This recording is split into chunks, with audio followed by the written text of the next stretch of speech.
This is the Greg Bedard Patriots Podcast with Nick Cattles. And Greg, what's going on? What in the name of Mike Petraglia happened on the field here today with the Patriots? Not just with the injuries, but just, we thought this was just going to be cakewalk, sort of game over a miserable Bengals team. Burrow wasn't going to play. They're reeling there. What happened on the field was ugly, but we got to start with what happened with the injury situation here, which is certainly of greater concern. And you, as Mr. O-line guy, have to really be a little bit nervous about a future that doesn't include the entire left side of your offensive line, which is sadly a realistic possibility after today when Will Campbell and Jared Wilson both go out. So your thoughts on the injuries and, what happens if one or both of these guys is not going to be around to help you, specifically Campbell. Look, the injury situation got really bad. And look, we have talked about it before. The Patriots, part of the reason that they climbed to 9-2 is that they had really good injury luck. Really, for most of the season, the only thing they had was Christian Gonzalez in the first 4 games. And, a little bit of Stevenson here, a little bit of Booty here. Then Milton Williams goes down. And then in this game, it was, really tough. It looked like both, first Jared Wilson and then with his ankle, Will Campbell. They didn't show a replay. It probably wasn't a pleasant replay. When I went back and looked at it in real time, just the TV copy, it looked like I want to say it was his right knee. It could have been his left knee. But it's his right. It got caved in. Yep. Got caved in. Yep. From the outside. And, it's interesting that I was observing that, I don't think any of the Patriots offensive linemen wear knee braces, where at certain times under Belichick, that used to be a thing where he mandated you wear knee braces just to help sort of prevent these type of roll up or what have you situations. Look, it's going to be challenging. I do think that, the Ben Brown for Jared Wilson, in some ways, I don't think that's a loss. They could actually end up being better with Ben Brown at left guard. It's funny, Taylor and I were having a conversation, I think, during the last game where, do you think about going to Ben Brown at left guard with Jared Wilson? But then Jared Wilson responded with his best game as a pro last week. So I'm not too worried about that. Look, Vederian Lowe for Will Campbell is not great. I thought Vederian looked pretty good today. I know a lot of people have the visions of Vederian Lowe from last year in their heads. PTSD. Yep. Yeah. You got to separate that. You got to forget about that because, first of all, the coaching, wasn't great. Second of all, the offensive coordination wasn't very good as far as, Josh McDaniels, his first priority when he draws up a pass play is how are we going to protect this? And including who needs help, who doesn't need help, that sort of thing, where Alex Van Pelt never really considered that last year. And I think it made things on both sides, whether it was Vederian Lowe or Demontre Jacobs at right tackle, it made it a lot worse than it was. And so Josh McDaniels is no stranger to dealing with big injuries on the offensive line and figuring it out. And, he will do that. But, like Mike Vrabel said in his post-game press conference, I don't think anybody's going to feel sorry for the Patriots. I mean, yeah, from Drake May's reaction, he was pretty emotional at the podium. It seems to think that both those guys, or at least maybe just Will, are out for the year. The way he reacted, he was pretty emotional about it. So it's going to be a challenge.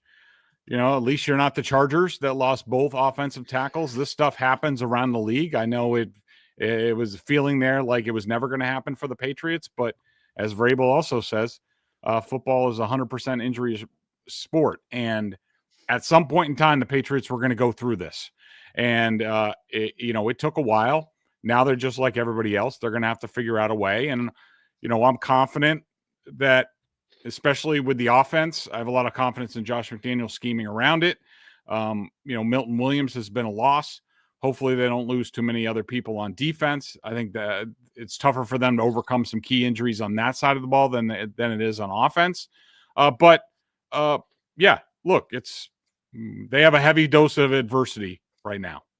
Yep. And Greg mentioned it. Here is Drake Maye talking about the injuries after the game. Shoot, I love those guys, man. It's they're gonna be all right. I think that's the big thing about those guys. They're gonna work hard and they're gonna be back, and they've done such a good job for us this year, man. I love those guys. Will and Jared, they've been meant a lot to me. I've got to know them in different ways, and it hurts. It's disappointing, man. But hey, that's this game. That's that's life, and they'll bounce back and help us down the road. Yeah, you can see it. Yep. You can Didn't sound good. Doesn't sound good, and the down the road is ominous as well. Way down the road here. So yeah, and those are the worst types of injuries. Those offensive linemen. You're just a bystander, and somebody just comes flying into your legs, and there's nothing you can do to protect yourself. So that's rough. Brought to you by Prize Picks, #1 daily fantasy sports app in all of North America. Pick more, pick less. It's that easy. Use code CLNS, get 50 in your lineups after you play your first $5 lineup. And again, get in the action. It's a great time of year to do that. However you want to play it, you want to just focus on one sport, many sports, cross sports, doesn't matter. I kind of like to stay on one game, but do it however you want. You can stack stats. You can take Drake Maye more on 3 or 4 different things, which I think a lot of people would have done today because you thought he would absolutely light up the Bengals miserable defense. It didn't really happen, but you know how to play, more or less 2 to 6 player stat projections. It's all you have to do. And you saw the code on the screen. Download the app, code CLNS, get 50 in your lineups when you play your first $5 lineup.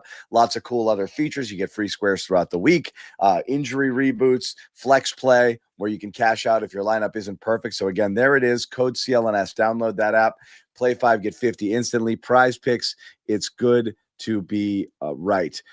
So we'll see if we get any updates during the show. We'll give them to you right away. But right now it doesn't seem good. So we'll see there. But injuries aside, this was not the game we expected against this caliber of opponent, especially the way the Patriots have been playing, rolling up these wins. And I talked about it with Taylor and Mike here. There was a lot not to like in this game. I think you have to start a little bit with Drake Maye. And again, I feel like we've excused Maye a bit with these crap starts because it's usually like a series and then kind of shakes it almost right away, and people kind of talk about being amped up or this and that, but I mean he was really atrocious to start this game, and he put him in a big hole. And if you do this against a really good team, it's lights out. You did it against the Bengals and it wasn't. You got a gift from Flacco coming back, and all of a sudden you're back in control of the game after the Marcus Jones pick 6. But this was bad. I mean, this is stuff again. Why does he start games this way? You have any idea? So I thought this was an outlier to me, as opposed to some of maybe the slow starts. Like this wasn't amped up. He was off. Yeah. No, so this the one thing that I wondered about, and I did mention it on Felger and Maz, was this was a team where when they got to 9-2, I mean, other than the Thursday night game. I thought it was really an ideal situation for a young team getting put together, where basically for 11 weeks, it was like they were on schedule. Like they didn't have like an early bye, like a week 4 or week 5 bye where everybody goes away for 3 or 4 days and comes back. Like they were just together for like 11 straight weeks plus. Like, Monday doing the same thing, Tuesday, Thursday night, offensive line, dinner, all those things. Like they got into a really good rhythm. And I think that, probably helped Drake Maye. Drake Maye was largely in a pretty good rhythm this year. I did wonder, with the weekend off, does that throw off their timing a little bit in terms of what they've been able to do to this point? And I think we did see that early. Drake Maye, he wasn't amped up. He wasn't, this wasn't a slow start. He wasn't close on like a lot of his throws. It looked like he was almost like too chill, too lax. Like, I'm pretty sure that he tried to throw a no-look pass to Travion Henderson in the left flat and didn't even come close to him. The interception, the pick 6, Hunter Henry's wide open. There was a throw to Diggs that actually one of his completions in the first quarter that he was lucky that Stephon Diggs picked it off the turf. Picked it off the ground. Yeah. That was low for no reason. Yeah. There was a throw, later behind Mac Hollins. I just think that he, for whatever reason, was it the layoff? Was it the opponent? He just came out a little bit too low energy in this one. That's okay. And I think the team did not play well. Look, the Patriots gifted them 10 points. Their first, whether it was the pick six and then the horrendous defense before halftime. And then you had the 2 goal-to-goal situations where they only get 3 points. They should have had 14. You look at the stats. I mean, the Bengals were 23% on third down. They threw for 187 yards. They did run the ball well, obviously. But, you look at all the stats, and the Patriots should have won this game going away, but it's because of Drake Maye, his start, and giving them pick six, and then the not punching it in goal-to-goal situations twice. I mean, they're 0 for 2 in the red zone, 0 for 2 goal-to-goal. That's why this was a game. It largely wasn't a game, and then there was some game management stuff, whether it was at the end of the first half or towards the end of the game. The Patriots just. A lot of it was self-inflicted wounds. It shouldn't have been that close. They're way better than the Bengals are, and they have only themselves to blame. Yeah, and I guess I asked Taylor and Mike this last year. How much of this was just a bad day at the office versus, okay, I have some concerns, and I saw some of them play out today?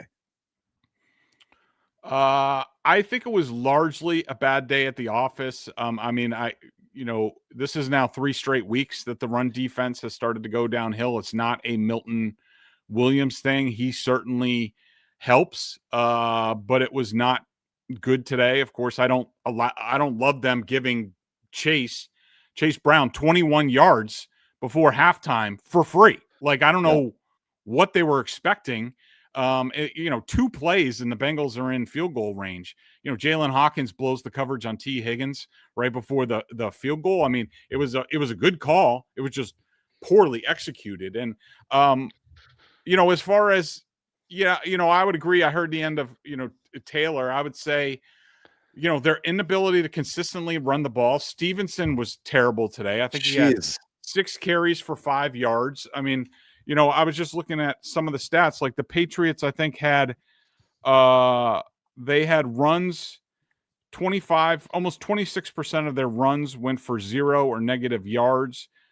Their offense had nearly 33 plays of 0 or negative yards. That's a lot for this offense. And I think most of it was just a bad day at the office with the layoff and also trying to get up for a Bengals team, that didn't have Jamar Chase and Joe Burrow and Trey Henderson and all these guys. And I think, the Patriots played with their food a bit in this game. And the good thing is that this team is learning lessons, or should be learning lessons, while they're winning.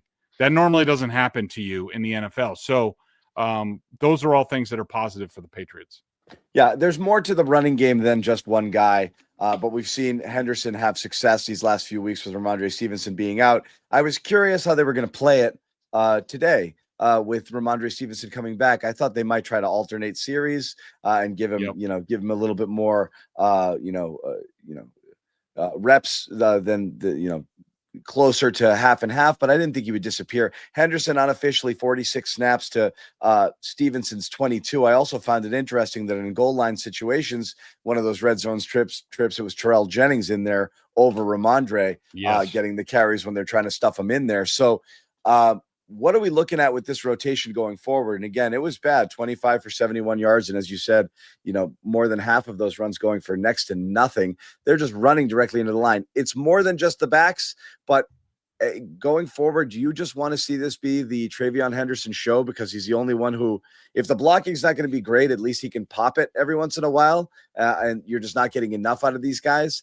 because I mean, Stevenson, even before the injury, his metrics were brutal in terms of broken tackle rate and what he was able to do, in terms of EPA and all of that stuff. So I don't know. He looks off to me. Again, he's getting met at the line of scrimmage or behind it all day today. So I don't really know how to judge his outing, but what are they going to do with this situation going forward? Is today indicative of how you see it's going to play out? I'm not ready to say that yet. I mean, it could. I mean, because the points you bring up, I mean, you could definitely make the case, for that, to just say like, hey, why don't we just go with, a guy who, if we're going to get dropped for 1 or 2 yards, like, 4 out of 5 or 2 out of 5 times, then why don't we go with the guys that has a chance to pop one. I was just looking there. Yards before contact in this game was 1.13. Yards after contact was 2.47. So not the first one is actually it's their highest mark since Tennessee. Yeah. So it wasn't that bad.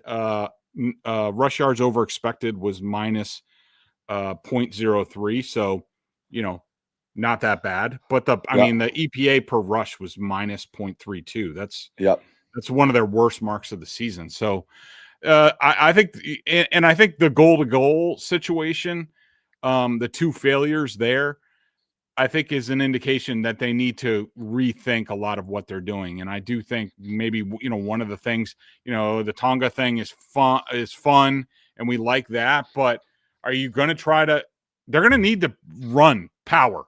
And successfully. You got to get it in.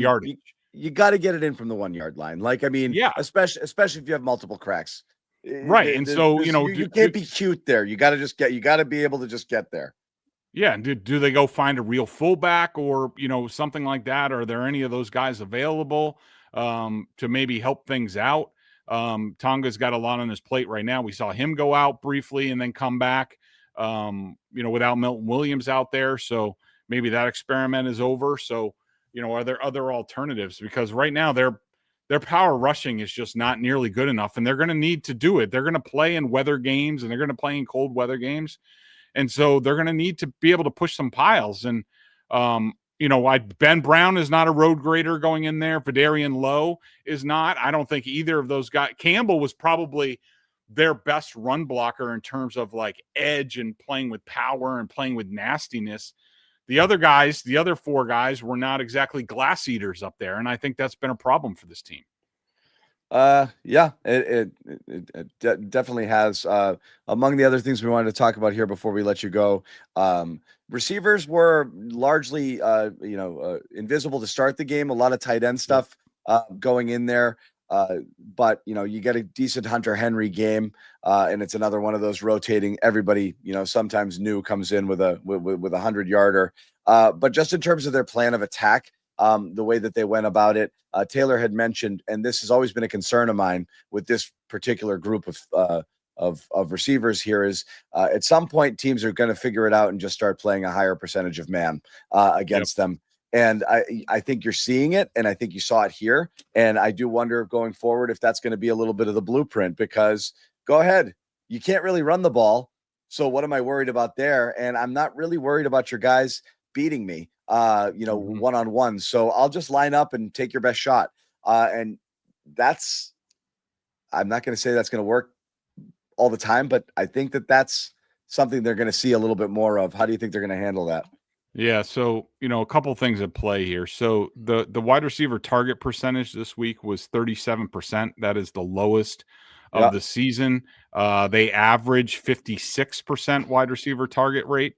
The man percentage played against them was the second highest of the season to the Browns.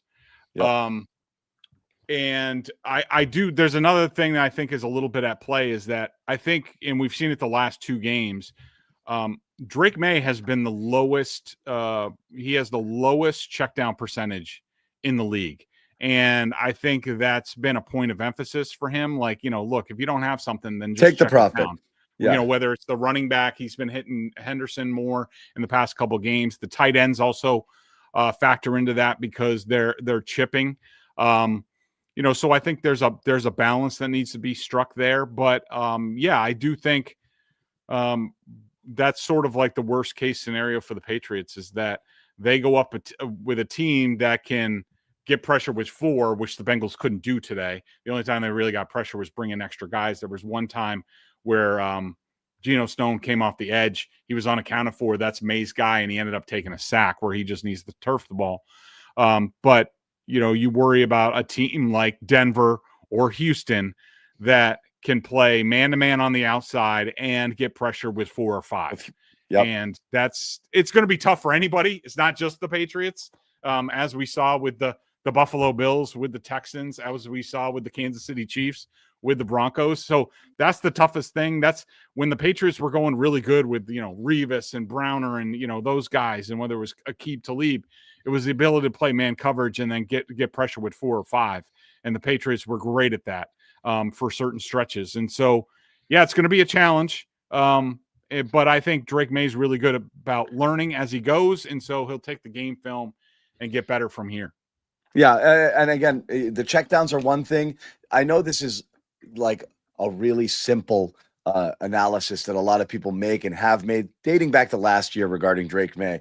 But do you want to see more design plays where you're getting him out and let him use his legs a little bit more, just knowing that they don't have a lot of ways to beat you with their personnel on the field? Do you need to start, whether it's the checkdowns or whether it's a few more design runs, provided that he, can protect himself?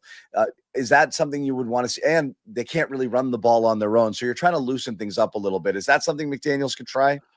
So yes. And I would like to see that, and I expect to see that at some point. I do think the Patriots are sort of have been holding that in their back pocket for a while. Yeah. That they didn't, they don't want to show it against the Bengals or against the Jets. And look, could they have pulled out one of those plays today to, sort of put the game out of reach? Yeah, I guess. But I would rather save it for the Bills and the Ravens coming up, and then the postseason. I think McDaniels is worried a lot about those plays could hit big. They could also get you really bad negative plays. And for some reason, I don't know what it is. I don't know if there's a tell or these guys are just they're getting to the point where it now seems like Maye's getting a lot of pressure off of his right, because he likes to roll right. Are they afraid of, free runners on the backside on either edges? And that's been an issue. We saw that on one of the goal-to-go runs where I think it was the 4th and goal where they got stuffed. I mean, neither edge got blocked and, both factored into so I think there's a little fear of inviting the negative plays, which they don't want to do. But I think that's always been in the plans. We saw that stuff this summer in training camp. I think they're holding it in their back pocket until they need to use it, and sort of, one of those plays, one of those sequences that can sort of put the afterburners on against a team like the Bills or the Ravens. Yeah. Yep. So again, we'll see how it goes. Moving forward, especially with the injury situation with these guys, there might have to be things might have to be a little bit different going forward in terms of how they're going to be able to scheme things up, especially if they've lost Campbell and Wilson for the season here. So we will see. Patriots do win here, of course, 26-20 to improve to 10-2 on the season. They will end this week, Greg, as the only 10-win team in the National Football League. So no matter what, they have the best record in the NFL, which is insane through 12 weeks. Did the Chiefs end up winning that game? The Chiefs won that game. So the Colts go down. Denver's got a bye. And so the Patriots are going to sit atop the NFL at 10-2 at the end of this season. So, at the end of this week, which is insane. Make sure you subscribe if you haven't already to Greg Bedard's podcast here. It's a couple times a week with Nick Cattles. Subscribe to that podcast. Of course, you can find it here on the CLNS Media Network, and you can, listen to it on Apple, Spotify, wherever. Rate, review, do all of that good stuff there, and also sign up for Boston Sports Journal, guys. I can't find the graphic. Do you guys have that for me? I'm searching here. Sign up for Boston Sports Journal. Get all the best Patriots coverage and really the best Boston sports coverage in town. It's $7 a month or $50 for the entire year. Check it out. Greg and Mike Giardi writing about the Patriots. As we said, you can't get a better deal. It got deleted. Bailey, that's okay. It got deleted. The guys hear me. Trust me. BSJ, go sign up today. $7 a month, $50 for the entire year. Greg, thanks for hanging out. We'll talk to you later. Sounds good.